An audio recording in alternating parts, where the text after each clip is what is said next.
It started as a scandalous secret, a love affair no one saw coming.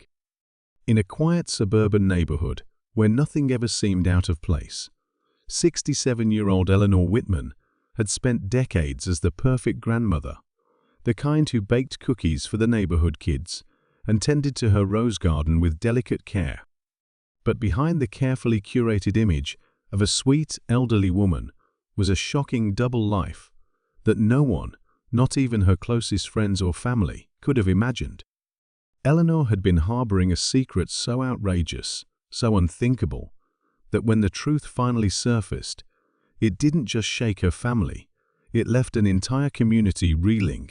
Because the man she had been secretly involved with wasn't just decades younger than her, he would also become the key to a brutal and bloody murder that no one saw coming. It all started when Eleanor met 29-year-old Victor Hayes, a charming but mysterious drifter with a troubled past. To outsiders, Victor was nothing more than a struggling handyman who did odd jobs around town to get by. But to Eleanor, he was something else entirely. He was a thrill, an escape from the lonely, monotonous life she had been living since her husband passed away years ago. Their affair was reckless, passionate, and completely unexpected, yet Eleanor welcomed the risk. She had spent her entire life following the rules, always doing what was expected of her. For the first time, she felt alive. And for a while, it seemed like no one suspected a thing. But secrets have a way of unraveling, especially when they involve betrayal, obsession, and greed. As whispers about Eleanor and Victor's relationship began circulating through town, tensions started to rise behind closed doors. Her family, particularly her daughter, sensed that something was off. Eleanor had changed. She was more secretive, more defensive. Money started disappearing from her accounts. Expensive gifts were being purchased, and there were strange late-night phone calls that she refused to explain. Then came the chilling moment when everything took a deadly turn. A single scream in the dead of night, a frantic 911 call, and a gruesome crime scene that sent shivers down the spines of even the most hardened detectives. What began as a scandalous love affair had spiraled into something much darker, a crime so violent, so horrifying, that the town would never be the same again. But what really happened that night? Who was the victim? And how did a seemingly harmless romance descend into a nightmare of bloodshed and deception? As the investigation unfolds, the truth will prove to be even more shocking than anyone could have imagined. The crime scene was a spectacle of horror police sirens, cutting through the silence of the night, the flashing red and blue lights casting eerie shadows against the walls of Eleanor Whitman's once peaceful home. The body lay crumpled in a pool of blood, a grotesque contrast to the delicate floral wallpaper and neatly arranged family portraits that surrounded it. But whose body was it?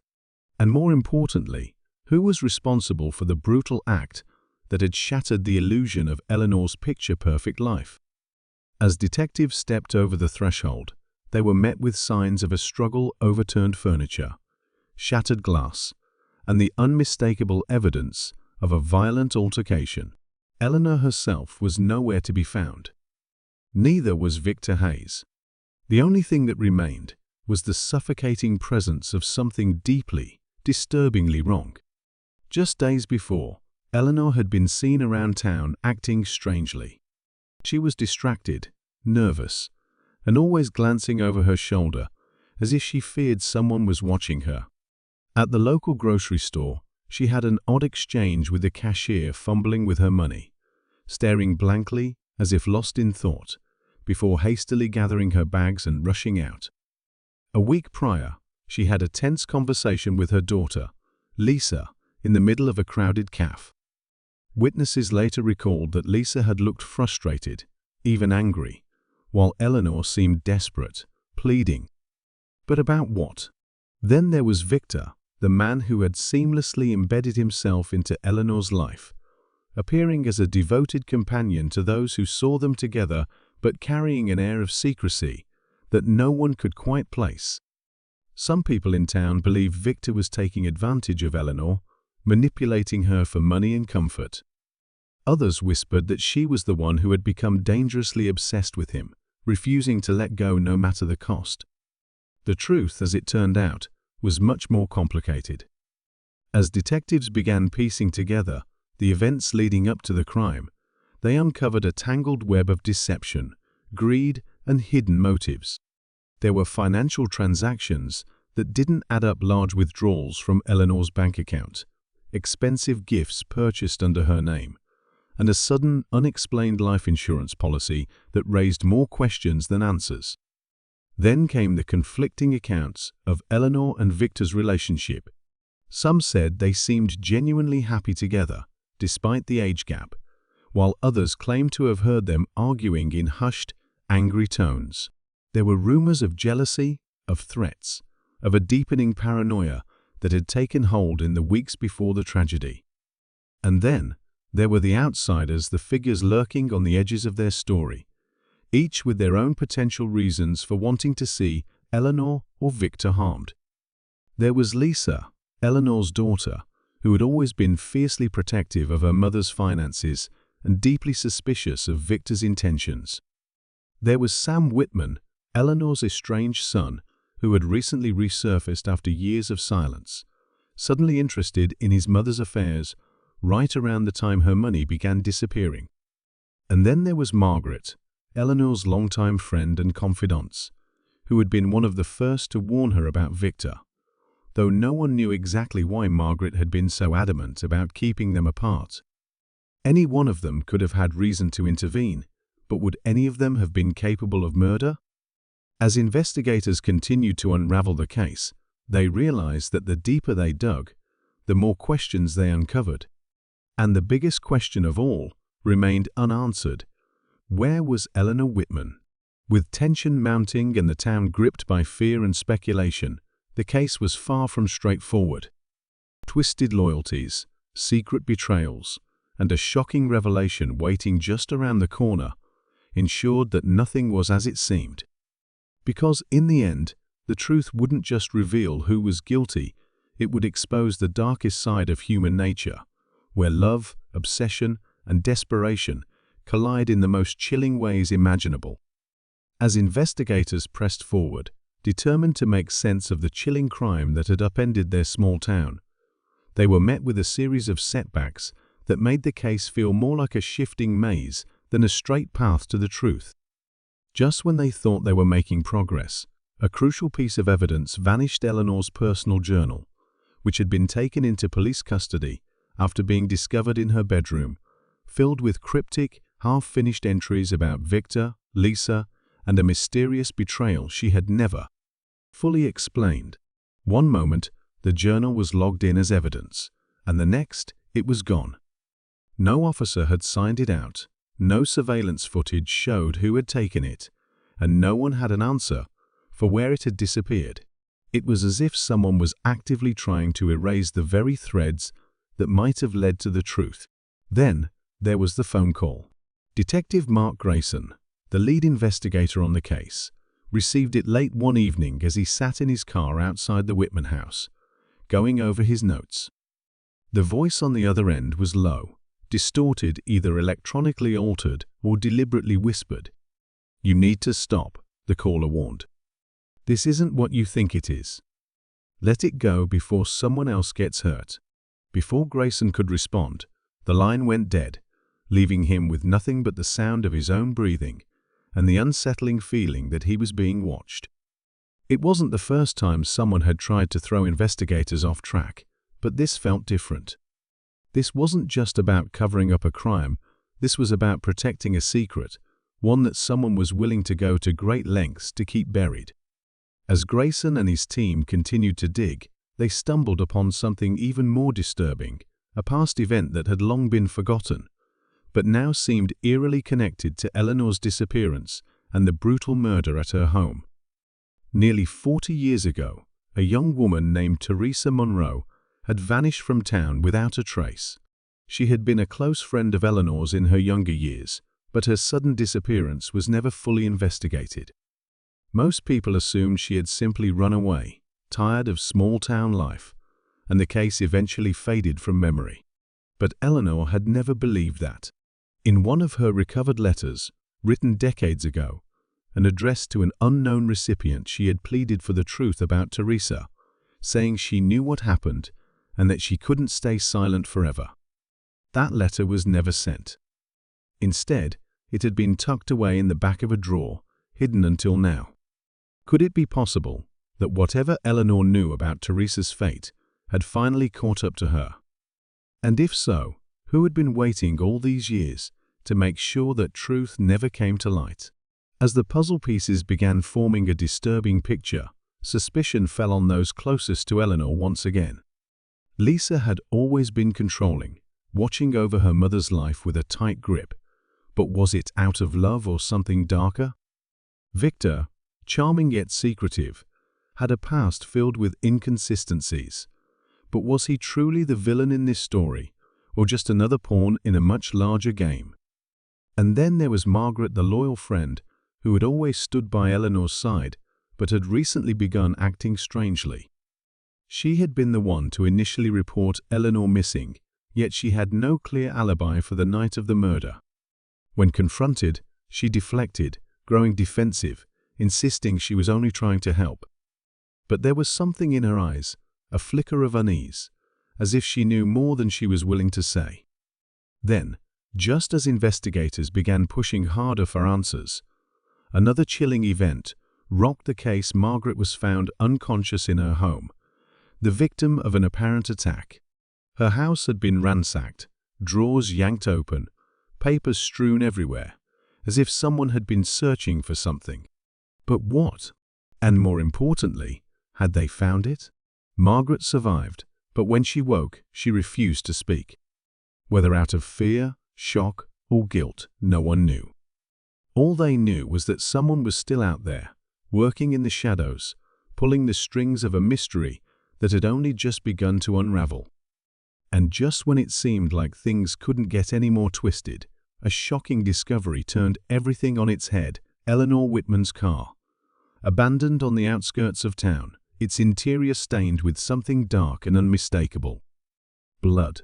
The discovery of Eleanor Whitman's abandoned car sent a ripple of shock through the investigation. It was found parked haphazardly on a desolate back road, miles away from town, half hidden by the overgrown brush.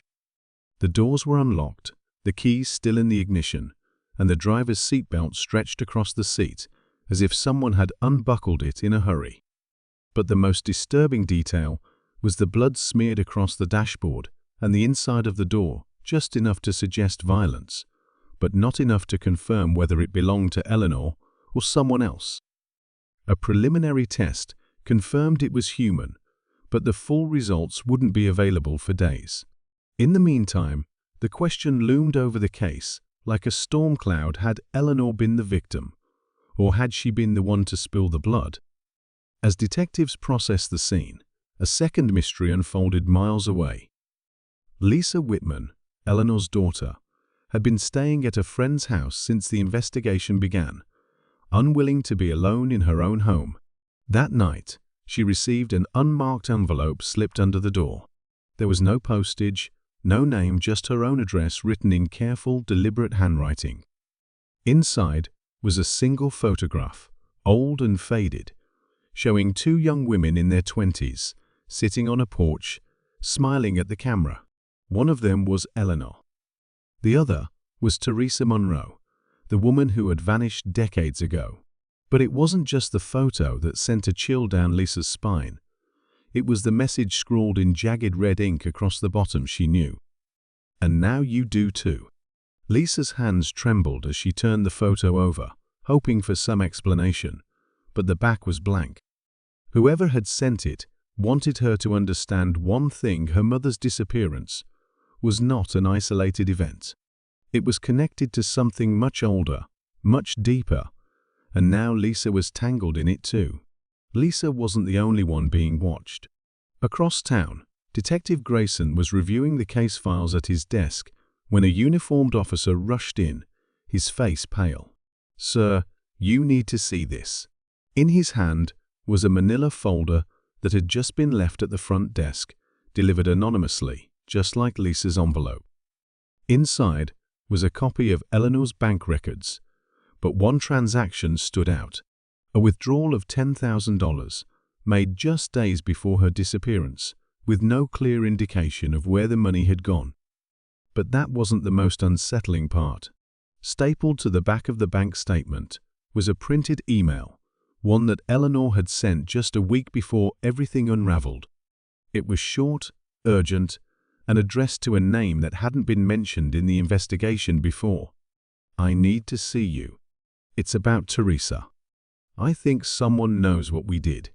The recipient's name was blacked out. For the first time, the case had a new question that was even more unsettling than who had committed the murder. What exactly had Eleanor done? Had she been running from something, someone? Had she finally tried to confront an old truth that was meant to stay buried?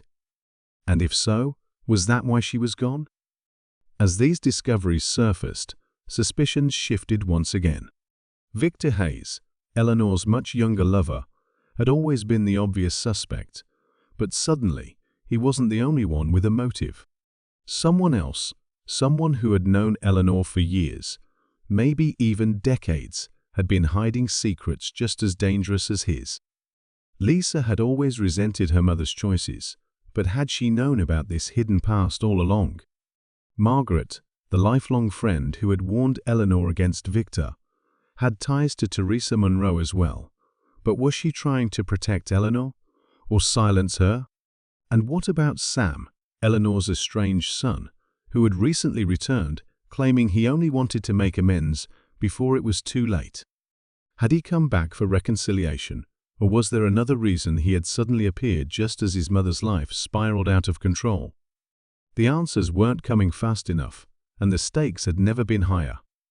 As Lisa sat in the dim light of her borrowed bedroom, staring at the ominous message scrawled across the old photograph, she felt something she hadn't felt before: real, suffocating fear. Someone out there knew the truth, and they weren't just trying to hide it. They were warning her, or threatening her. And with every new piece of evidence that surfaced, one thing became painfully clear: whatever Eleanor had uncovered, whatever she had been running from, was still out there, waiting in the dark. And it wasn't finished yet. Lisa Whitman had never truly been afraid before. She had been angry, frustrated, even devastated by the unraveling of her mother's life. But fear, real, bone-deep fear, was something new. Yet, as she sat in her borrowed room, the faded photograph of her mother and Teresa Monroe still clutched in her trembling hands, she felt it creeping into her chest like a slow, suffocating weight. Whoever had left this for her knew where she was, knew she had started to ask questions, and wanted her to stop. But it wasn't just a warning anymore. It felt like a promise, one that made her stomach tighten with the kind of dread she had never known before. She tried to tell herself it was paranoia, that she was letting the stress and grief twist reality. But deep down, she knew better. Someone was watching. That night, she barely slept. Every creak of the house, every shifting shadow outside the window, making her heart pound against her ribs. But it was in the early hours of the morning, when the world was caught in that eerie stillness before dawn, that she realized just how real the danger had become. A soft noise from outside, so faint she almost convinced herself she imagined it drew her attention to the window. At first, there was nothing. Just the darkened street, the empty sidewalk, the dim glow of a street lamp casting long, distorted shadows. But then, movement. A figure standing just beyond the reach of the light, motionless. Watching. Lisa's breath caught in her throat. The figure didn't move, didn't approach, just stood there as if waiting. A cold shiver ran down her spine as she reached for her phone with shaking fingers. She wanted to call someone, anyone, but what would she even say? That a stranger was standing outside? That she had a bad feeling? It wasn't a crime to linger on a sidewalk, but everything in her screamed that this wasn't just coincidence. This was a message. And then, just as she finally found the courage to move to back away, to close the blinds, to do anything to regain control, the figure turned and disappeared into the darkness. Not hurried, not rushed. Just gone, swallowed by the night. The silence that followed was even worse than the presence itself. The next morning, Lisa forced herself to push through the exhaustion and rising panic. She needed to keep moving, to keep digging. If someone wanted to scare her into silence, she wouldn't give them the satisfaction. She went to the police station, demanding to know what they had found about the blood in Eleanor's car, but they had no new answers. The test results were still pending, the investigation still tangled in a mess of unanswered questions. Frustrated and desperate, Lisa left, unsure of where else to go, until her phone buzzed with a new message. "You're looking in the wrong place." Her breath hitched. The number was blocked. Her fingers hovered over the screen as dread coiled in her stomach. Was this another warning? Another taunt? Or was it something else entirely? Before she could overthink it, another message appeared. "Meet me at the old mill. Tonight. Come alone." Lisa's heart pounded. The old mill was on the outskirts of town, abandoned for years, a place where kids used to sneak off to drink and tell ghost stories. She knew better than to walk into a trap, but what choice did she have? If someone had answers about her mother, about Teresa Monroe, about the bloody, tangled mess of secrets threatening to swallow her whole, she had to go. But as the day stretched on, the anxiety twisted inside her, the weight of everything pressing down, until she felt like she was suffocating. Something was wrong. She could feel it, sense it, like the air had changed around her. And then it happened. Margaret, her mother's closest friend, the woman who had survived an attack just days ago, was suddenly missing. She had been discharged from the hospital that morning, had spoken to Lisa briefly, her voice fragile but determined, saying she had something important to tell her. But by the time Lisa called back, Margaret was gone. No one had seen her leave, no one had heard from her, and her house was locked up tight, eerily untouched, except for one thing: the back door, left slightly ajar, as if someone had walked in and never walked out. Lisa stood outside Margaret's empty house, staring at that slightly open door, her pulse hammering in her ears. This wasn't a coincidence. Margaret had known something. Maybe something about Eleanor. Maybe something about Teresa Monroe. Maybe something about whoever had been leaving threats in the dark. And now she was gone. The fear that had been simmering beneath Lisa's skin finally boiled over. This wasn't just a mystery anymore. This wasn't just a story about an affair gone wrong, or money, or even betrayal. This was something much bigger, much older. Something that had been waiting beneath the surface for years, decades, until the moment it could no longer stay buried.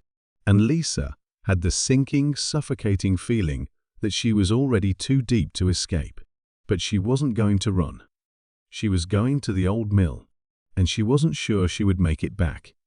Lisa had never felt this kind of fear before, the kind that slithered under her skin and whispered that she might not survive the night. But she forced herself to keep walking, each step toward the old mill feeling heavier, like she was trudging straight into a nightmare. The abandoned structure loomed ahead, its rusted metal frame half hidden in the thick shadows of the overgrown trees. There were no streetlights out here, no signs of life, just silence. The kind that told her she was well and truly alone. Or so she thought. A movement near the entrance made her stop cold. A figure stepped forward from the darkness, and for a moment, Lisa's breath caught in her throat, expecting to see some nameless, faceless threat. But then the dim light from her phone caught the edges of his face. Her pulse slammed against her ribs. Victor. He wasn't supposed to be here. The police had been watching him, questioning him, treating him like the prime suspect in her mother's disappearance. He had been Eleanor's secret lover, the man whose presence had upended everything. But now, standing here in the dark, there was something different in his expression. Not arrogance. Not guilt. Fear. "You shouldn't have come," he said, his voice low, urgent. Lisa stiffened. "You're the one who lured me here," she shot back, but Victor shook his head sharply. "No, I didn't send the message. But someone wanted us both here." Before she could process the weight of those words, the air shifted behind her. Footsteps. Not approaching, already close. Too close. Lisa barely had time to react before a hand clamped down on her wrist, yanking her backward. Her scream lodged in her throat as she spun around only to find herself face to face with Margaret. But Margaret wasn't supposed to be here either. She was missing. Disappeared without a trace. Yet here she was, standing in the moonlit clearing, breathing hard, her grip iron tight around Lisa's wrist. And in her other hand, trembling but steady, was a gun. Lisa's world tilted. Her mind scrambled to understand. Margaret, the woman who had stood by Eleanor's side for decades, the woman who had been attacked and left unconscious in her own home, was now looking at her with a wild, almost desperate expression. But there was no relief in her eyes. No explanation. Just something cold and unreadable. "You don't understand," Margaret whispered, her voice cracking. "I tried to stop it. I tried to protect you, but you just kept pushing." Her gaze flicked to Victor, sharp with accusation. "And you were never supposed to be part of this. You were just a distraction, something to keep her busy, to make sure she never went looking." Lisa's breath hitched. None of this was making sense. "Looking for what?" she demanded, voice unsteady. "Margaret, what the hell is going on?" The older woman closed her eyes for the briefest moment, as if deciding something, then exhaled sharply. "Eleanor was never in danger because of some affair," she said, her voice tight with something dangerously close to grief. "She was in danger because she wouldn't let it go, because she wouldn't stop asking about Teresa Monroe." Lisa's blood turned to ice. The name that had haunted this investigation, the missing woman from decades ago, the one her mother had written letters about, the one she had been afraid of or afraid for. Margaret shook her head, her grip on the gun tightening. Teresa never ran away. She never left town. She never had the chance. Lisa felt her body go rigid. The air around them felt heavier now, suffocating. She shook her head, unwilling to believe what Margaret was saying, but she already knew where this was going. "What are you saying?" she asked, but the words barely made it out. Margaret's eyes met hers, hollow and heavy with something Lisa couldn't yet name. "Eleanor found out the truth," she whispered. "And now, someone made sure she won't ever tell it." A sickening realization settled over Lisa, like a slow, creeping horror. Her mother had never been in danger because of Victor, or money, or a secret romance. It had never been about that. The real danger had been buried in the past, hidden beneath decades of silence and fear.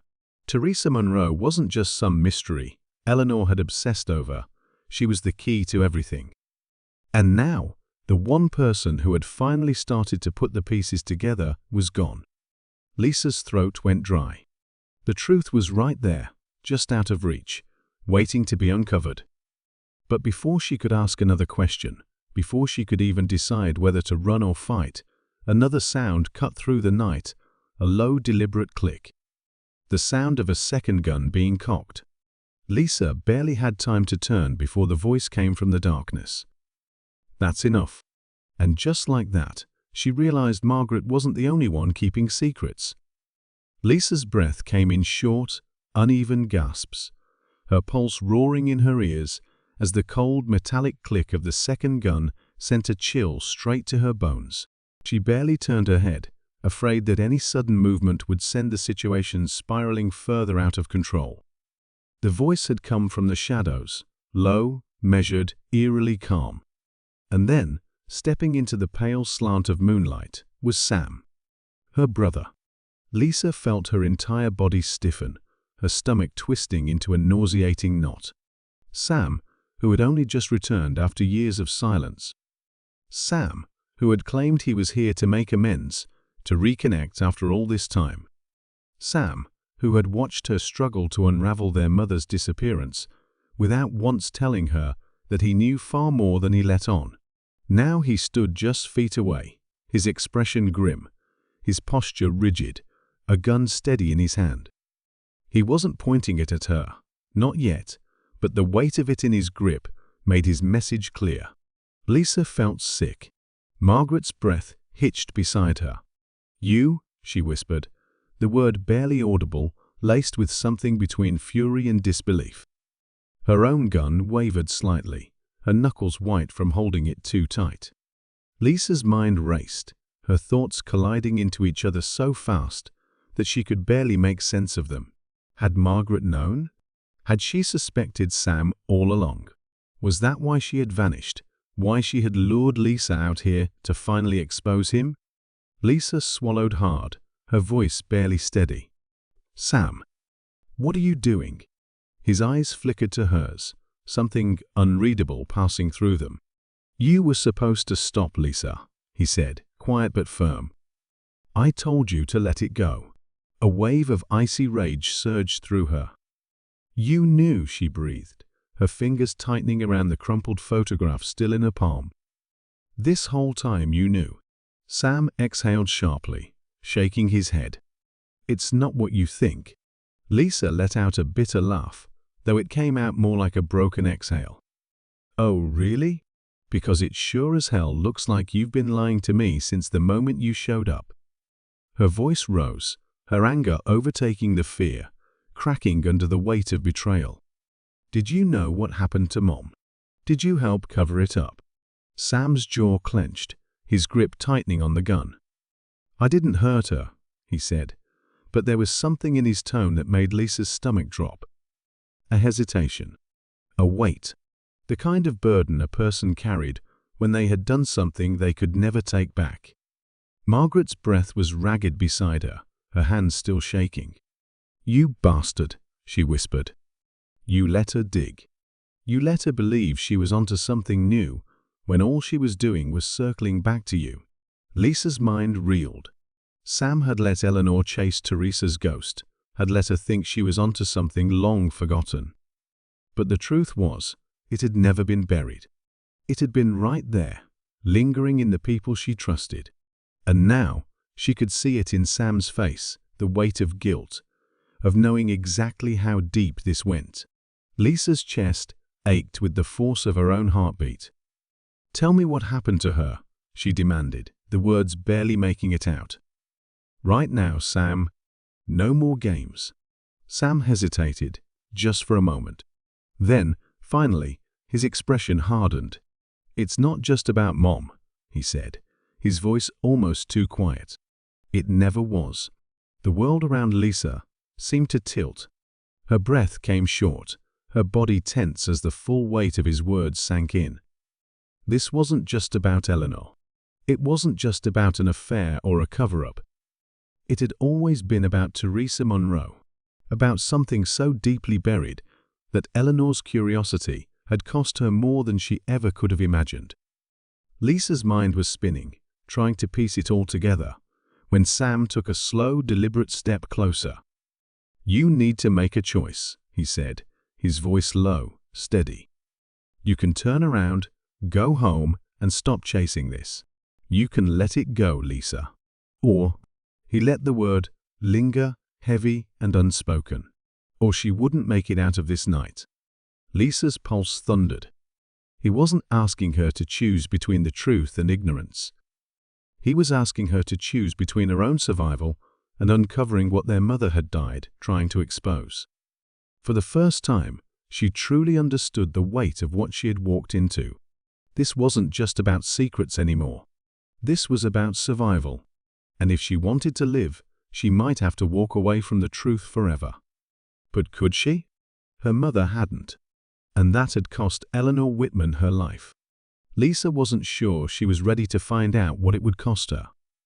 Lisa's pulse pounded so hard she could barely hear over the rush of blood in her ears. Sam's ultimatum still hung between them, suffocating the night air. But she knew that turning back was never an option. Every instinct screamed at her to run, to disappear before she ended up like her mother. But the truth had already sunk its claws too deep. She had spent weeks peeling back layers of deception, chasing whispers of a past no one wanted unearthed. And now, standing in the shadows of this rotting mill, she saw it for what it truly was. This wasn't just about Eleanor. It had never been.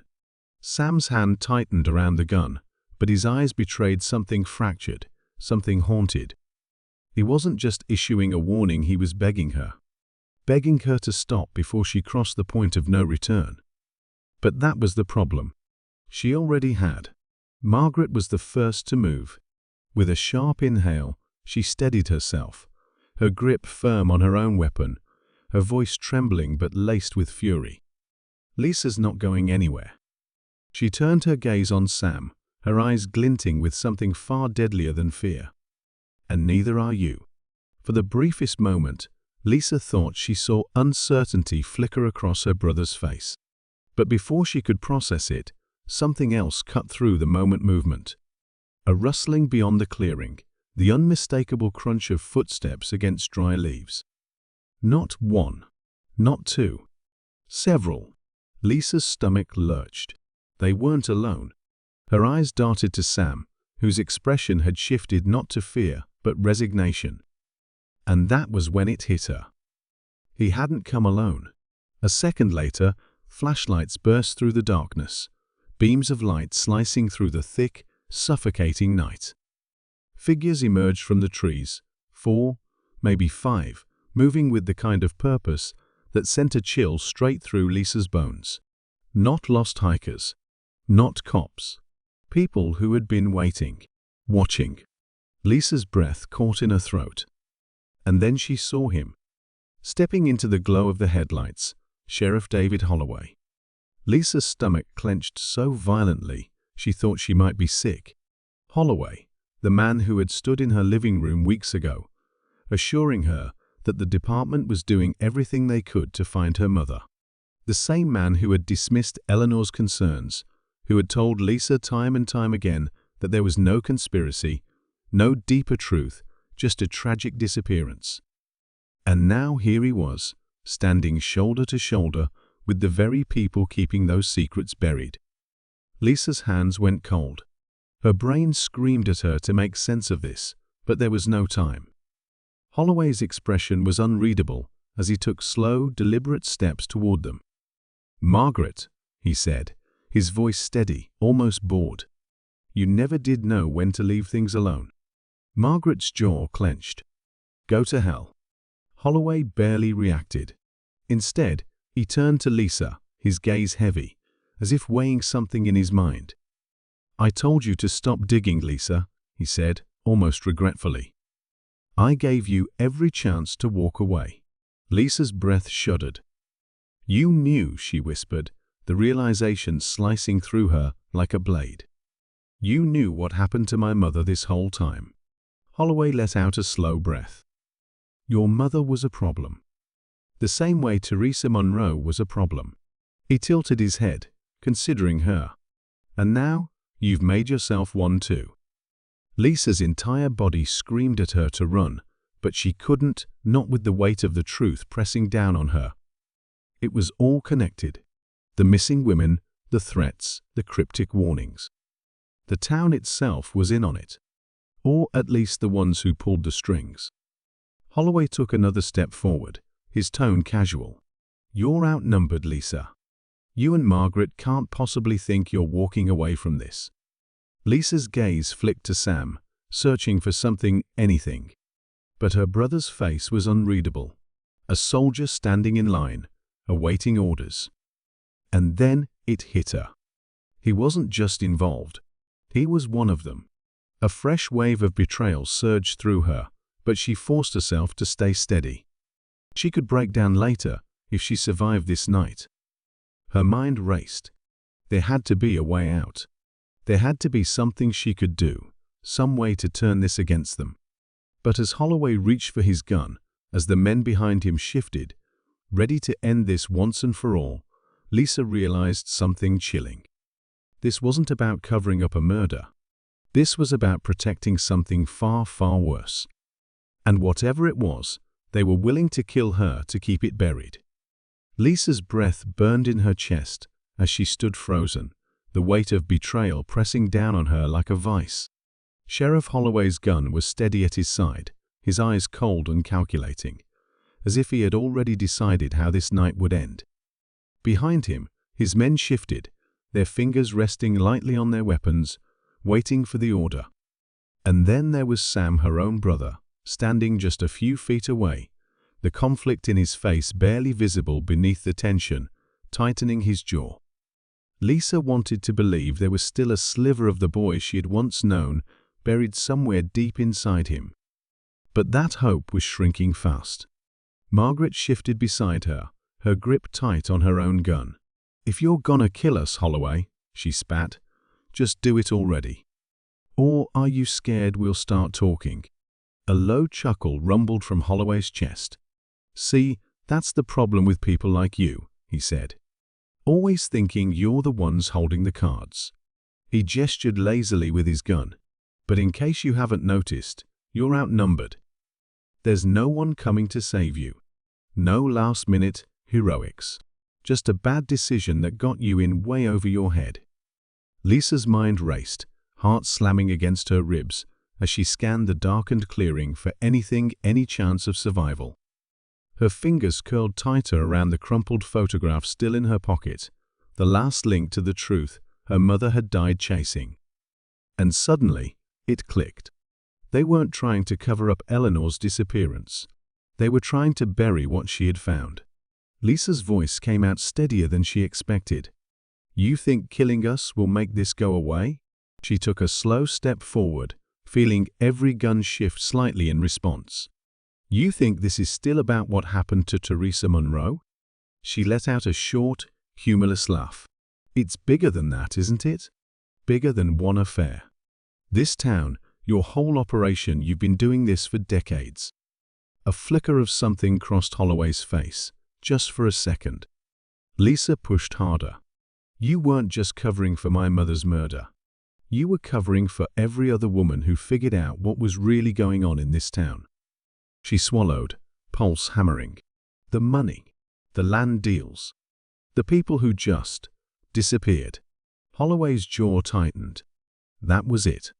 That was the crack. Margaret caught on, stepping in. This whole thing started with Teresa Monroe, but it didn't end there, did it? Her voice was sharp, unwavering. "Women in this town, the wrong women, they start asking questions, and suddenly they're gone." She tilted her head, gaze locked on Holloway. "How many, Sheriff? How many people have you had to get rid of to keep your little empire intact?" For the first time, Holloway looked irritated, as if they were no longer inconveniences, but actual threats. He exhaled slowly, shaking his head. "You two really don't know when to quit." His fingers flexed over the gun. "That's a damn shame." Lisa's stomach twisted, her brain screaming at her to move. Now, and then, chaos. A deafening crack split the night as a shot rang out. Margaret. She had fired first, her bullet grazing the shoulder of the man closest to her before all hell broke loose. In an instant, gunfire erupted, flashes of light tearing through the darkness. Lisa dove, her body hitting the dirt as she scrambled for cover behind a rusted-out truck frame. Her breath came in sharp, ragged gasps, heart hammering as bullets whizzed past. Sam's voice cut through the madness. "Lisa, stay down." Lisa barely had time to register the words before she saw him, moving fast, a gun in his grip. But instead of aiming at her, he was aiming at Holloway. For a split second, Lisa couldn't breathe. And then Sam fired. The shot hit Holloway square in the chest, his body jolting before he staggered backward, disbelief flashing across his face. Blood bloomed across his shirt as he collapsed, a sharp gasp escaping his lips. For the first time, Lisa saw something other than cruel confidence in his eyes. Shock.